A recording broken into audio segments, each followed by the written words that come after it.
નમસ્કાર, નવપ્રવાહ ગુજરાત ન્યૂઝમાં આપનું સ્વાગત છે। વડોદરા છોટાઉદેપુર અલીરાજપુર જતા સ્ટેટ હાઈવે પર બોડેલી પાવીજેતપુર વચ્ચે ભારત નદીના ધરાશાયી થઈ ગયેલા બ્રિજના તાત્કાલિક સમારકામ અંગે છોટાઉદેપુર સાંસદ સહિત ધારાસભ્યોએ અને અગ્રણીઓએ દિલ્હી ખાતે કેન્દ્રીય મંત્રી નીતિન ગડકરીને રજૂઆત કરી હતી।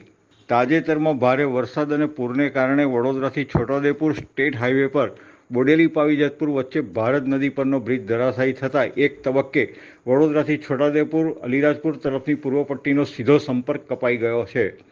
વાહન ચાલકોને 50 કિલોમીટરનો લાંબો ફેરાવો લઈ છોટાઉદેપુર તરફ પહોંચવું પડતા પેટ્રોલ ડીઝલનું રીતસરનું આંધણ થઈ રહ્યું છે।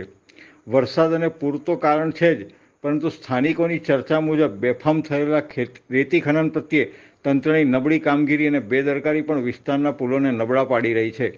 સ્ટેટ હાઈવે પર તૂટી ગયેલા બ્રિજનું સમારકામ તાત્કાલિક જરૂરી હોય છોટાઉદેપુરના સાંસદ જસુભાઈ રાઠવા, વિસ્તારના ધારાસભ્યો રાજેન્દ્રસિંહ રાઠવા, અભયસિંહ તડવી, પૂર્વ રેલ રાજ્યમંત્રી નારણભાઈ રાઠવા સહિતના અગ્રણીઓએ દિલ્હી પહોંચી રોડ અને ટ્રાન્સપોર્ટ કેન્દ્રીય મંત્રી નીતિન ગડકરીના નિવાસસ્થાને મુલાકાત લઈ ભારત નદી પરના પુલનું તાત્કાલિક સમારકામ કરવા અંગે રજૂઆત કરી હતી।